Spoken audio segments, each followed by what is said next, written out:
Est-ce que vous avez déjà dit oui à quelque chose puis regretté votre réponse avant même que la conversation soit terminée? Quelqu'un vous demande un service et au fond de vous, vous connaissez déjà la réponse. Vous êtes fatigué, vous n'avez pas le temps, vous avez déjà trop de choses à gérer. Ou peut-être que tout simplement vous n'avez pas envie de le faire. Mais avant même d'avoir eu le temps de vous écouter, vous vous entendez dire oui, bien sûr, d'accord, pas de problème, je vais m'en occuper. Puis la conversation se termine et vous voilà dans votre cuisine, dans votre voiture, devant votre téléphone à vous demander mais pourquoi ai-je encore dit oui? C'est exactement de cela que je veux parler aujourd'hui. Parce que si cela vous arrive encore et encore, je ne pense pas que le problème soit que vous ne connaissez pas le mot non. Vous le connaissez très bien. Le vrai problème, c'est qu'à un moment donné, dire non a cessé de vous sembler émotionnellement sûr. Et ça, c'est une autre histoire. Bienvenue dans le Queen Reset. Je suis Adja Jack et aujourd'hui, nous allons parler de cette étrange situation où nous savons parfaitement dire non dans notre tête, mais dès qu'une personne est devant nous et attend une réponse, le mot disparaît. Je connais ce schéma. Et je sais aussi combien il est difficile de dire à une femme, il faut simplement poser de meilleures limites, d'accord? Mais qu'est-ce qu'elle fait à 18h30 quand quelqu'un l'appelle pour lui demander encore une chose? Qu'est-ce qu'elle dit à ce membre de sa famille qui a l'habitude de pouvoir compter sur elle à n'importe quel moment? Qu'est-ce qu'elle fait quand son ventre dit non, son emploi du temps dit non, son énergie dit non, mais que la personne en face attend une réponse? C'est là que la conversation doit devenir pratique. Parce que dire non n'est généralement pas difficile parce que nous manquons de vocabulaire. C'est difficile à cause de tout ce que nous imaginons pouvoir arriver après le non. Est-ce qu'elle va se vexer? Est-ce qu'ils vont me trouver égoïste? Est-ce qu'on va dire que j'ai changé? Est-ce qu'on va penser que je ne suis plus fiable? Est-ce qu'on va croire que je ne tiens pas à eux? Est-ce que cela va créer un conflit? Et parfois, derrière toutes ces questions, il y en a une autre encore plus profonde. Si je ne suis plus celle qui dit toujours oui, qui vais-je devenir dans leurs yeux? Voilà pourquoi ce schéma peut être si puissant.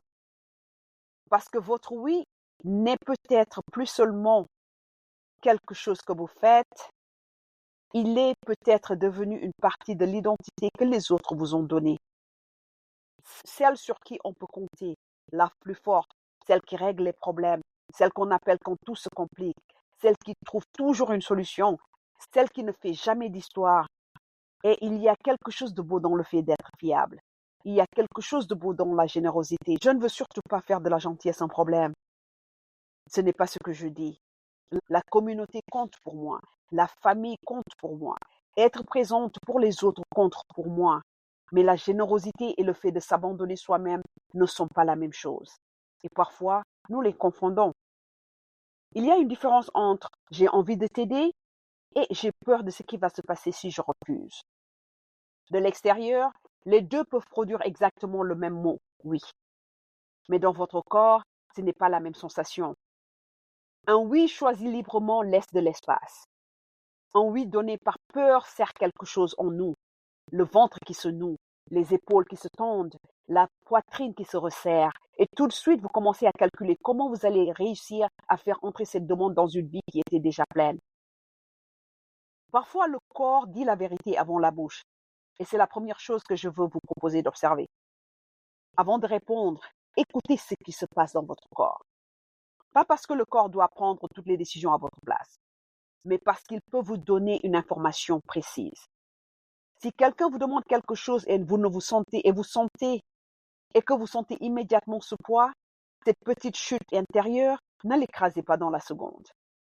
Vous n'avez pas besoin de savoir tout de suite ce que cela signifie. Contentez-vous de remarquer, il y a quelque chose en moi qui hésite. Cette hésitation mérite 5 secondes de votre attention, pas 5 jours, 5 secondes. Parce que beaucoup d'entre nous sont devenus experts pour lire les besoins de tout le monde sauf les leurs. De quoi a-t-elle besoin? Qu'est-ce qui va le rassurer? Qu'est-ce qu'on attend de moi? Comment puis-je rendre tout cela plus facile? Et pendant ce temps, la question la plus simple disparaît. Qu'est-ce que moi, je peux réellement faire? Alors voici le premier changement concret. Ne répondez plus immédiatement. Non, ne répondez plus immédiatement. Vous n'êtes pas en décision instantanée à chaque demande. Vous pouvez dire, laissez-moi y réfléchir. Je vais regarder mon emploi du temps. Je vous réponds un peu plus tard. Donnez-moi un peu de temps avant que je vous réponde. Ce n'est pas non, ce n'est pas oui, c'est une pause. Et pour une femme dont le oui est devenu automatique, cette pause peut tout changer. Parce qu'elle remet la décision entre vos mains. Une fois cette pause créée, posez-vous 3 questions. Et la première question est, est-ce que j'ai réellement envie de faire cela? Pas, est-ce que je peux techniquement réussir à le faire? Ce sont 2 questions différentes. Nous, les femmes, savons très bien trouver une solution. Déplacer un rendez-vous, annuler quelque chose, nous coucher plus tard, nous lever plus tôt, repousser ce qui nous concernait à demain, réorganiser toute la journée. Oui, techniquement, nous pouvons souvent nous débrouiller. Mais je veux que vous arrêtiez d'utiliser la question est-ce que je peux quand même réussir à faire entrer ça quelque part comme définition de votre capacité? Demandez plutôt est-ce que j'ai envie de faire ça? Votre envie a le droit d'entrer dans la décision. Deuxième question, est-ce que j'ai la capacité de le faire sans ressentir de rancœur ensuite? Cette question change beaucoup de choses parce que parfois, j'ai réellement envie d'aider quelqu'un. Mais cette semaine, je n'ai pas la capacité. Et si je dis oui, alors que je suis déjà à bout, je risque d'arriver fatiguée, irritée, absente ou de commencer intérieurement à reprocher à la personne d'avoir accepté une aide que j'ai moi-même proposée. Ce n'est juste pour une personne. Ce n'est juste pour personne. Ce n'est juste pour personne. Parfois, la rancœur est une information. Elle nous montre que notre oui est notre véritable capacité. Elle nous montre que notre oui et notre véritable capacité sont trop éloignés l'un de l'autre. Et la troisième question, si je dis oui à cela, à quoi suis-je en train de dire non? Parce que chaque oui a un coût. Parfois, ce coût est minime. Parfois, c'est votre sommeil, votre séance de sport, votre soirée tranquille, du temps avec votre enfant, un travail que vous deviez déjà terminer, votre propre rendez-vous, votre paix, l'heure dont vous aviez besoin pour ne plus rien faire du tout. Et parce que ces choses vous appartiennent à vous, nous avons souvent tendance à les considérer comme plus faciles à déplacer que les besoins des autres. Cela doit changer. Maintenant, imaginons que vous vous posiez ces questions et que la réponse soit non. C'est là que beaucoup de femmes se retrouvent encore bloquées. Parce qu'on croit soudain que notre non a besoin d'une plaidoirie complète. On commence à construire tout un dossier. J'aurais vraiment aimé, et normalement je le ferais, mais mardi j'ai ceci, mercredi j'ai cela, et je suis tellement fatiguée en ce moment, et j'espère que tu ne vas pas penser que... Et avant même d'avoir terminé notre explication, nous avons donné à l'autre personne plusieurs façons de négocier avec notre limite. Oh, ce n'est pas grave, on peut faire ça mercredi, ou bien ça ne prendra pas longtemps, ou bien tu peux venir plus tard, et voilà. Et nous voilà de nouveau coincés. Alors voici une autre pratique. Faites des noms plus courts. Je ne peux pas cette fois-ci. Ça ne me convient pas. Je ne pourrai pas venir. Je ne peux pas prendre ça en charge. Pas cette semaine. Je peux t'aider avec cette partie, mais je ne peux pas tout faire. Remarquez quelque chose. Aucune de ces phrases n'est cruelle. Aucune ne dit « je ne tiens pas à toi ». Ce sont seulement des informations. Et je sais qu'une femme qui m'écoute pense... Et je sais qu'une femme qui m'écoute pense déjà « oui, mais s'ils sont déçus, ils le seront peut-être ». C'est la partie que personne n'aime vraiment dire.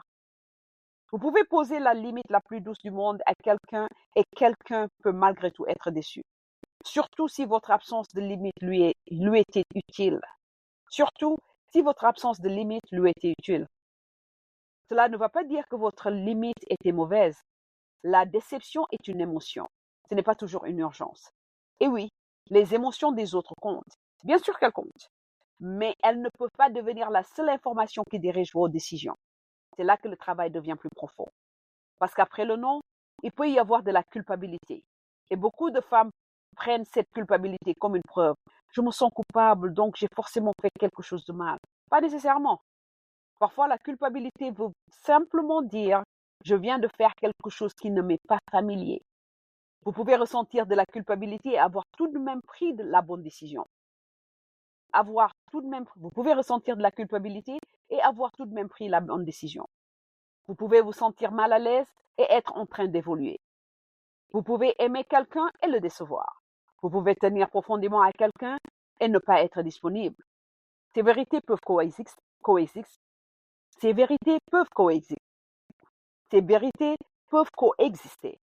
Alors si la culpabilité arrive après votre non, ne courez pas tout de suite annuler votre limite. C'est un autre réflexe. Vous dites, je ne pourrai pas venir. 20 minutes plus tard, la culpabilité arrive et vous envoyez, finalement, je vais essayer de m'arranger. Non. Donnez-vous le temps de ressentir l'inconfort sans immédiatement chercher à le faire disparaître. Posez-vous cette question. Est-ce que j'ai fait du mal à quelqu'un ou est-ce que je l'ai simplement déçu? Ce n'est pas la même chose. Si vous avez été blessante, réparez. Si vous vous êtes trompé, reconnaissez-le. Mais si vous avez simplement dit non avec respect à quelque chose que vous ne pouviez pas ou ne vouliez pas faire, il est possible que vous ressentiez seulement l'inconfort d'un ancien schéma qui est en train de changer. Laissez cet inconfort passer sans utiliser un autre oui pour le faire disparaître. Et il y a encore une distinction qui peut beaucoup aider. Il existe plusieurs façons de dire non. Il y a le non complet. Non, je ne peux pas faire ça. Il y a le oui partiel. Je ne peux pas tout faire, mais je peux t'aider avec cette partie. Il y a le pas maintenant. Je ne peux pas aujourd'hui, mais je peux regarder ça vendredi. Et il y a l'alternative. Je ne peux pas m'en charger, mais je peux peut-être te dire vers qui te tourner. Une limite ne peut pas toujours dire fermer la porte et disparaître. Parfois, elle consiste seulement à décider quelque part de vous est réellement disponible au lieu de tout donner automatiquement. Et cela peut être particulièrement important quand la famille et la communauté occupent une grande place dans votre vie. Nous n'avons pas besoin de choisir entre tout sacrifier pour les autres et devenir complètement indisponible. Il existe un milieu, une générosité avec des limites, une communauté sans disparition de soi, de l'amour sans accès illimité. C'est cela que j'aimerais voir davantage de femmes pratiquer. Alors cette semaine, je veux que vous testiez quelque chose de très simple. Ne commencez pas avec la relation la plus compliquée de votre vie. Vraiment sérieux. Ne terminez pas cet épisode en décidant que votre premier exercice de limite sera avec la personne la plus difficile de votre entourage. Non, non, non, ne faites pas ça. Commencez par quelque chose d'ordinaire. La prochaine fois que quelqu'un vous demande quelque chose et que vous sentez ce oui automatique arriver, faites 4 choses. Faites une pause. Remarquez ce que votre corps vous dit. Demandez-vous si vous avez réellement envie de le faire et si vous en avez la capacité. Puis répondez clairement.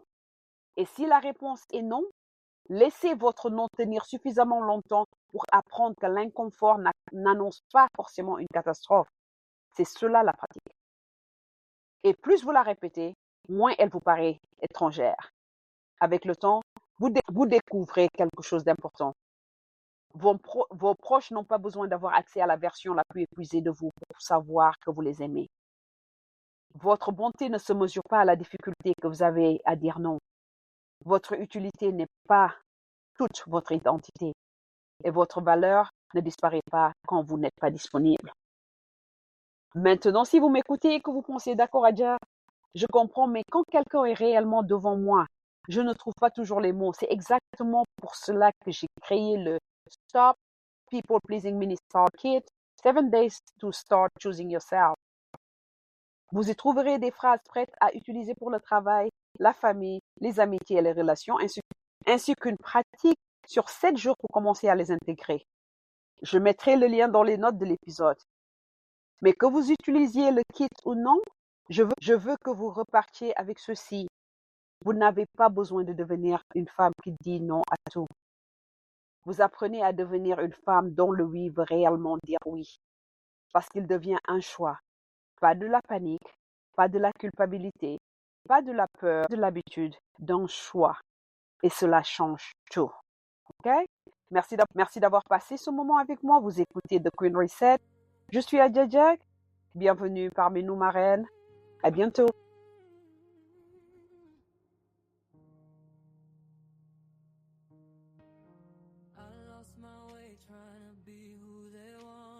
Smiled on the outside, inside I was haunted. Built up a life, but it didn't feel mine. So God broke it down just to realign. I gave my love, I gave my trust.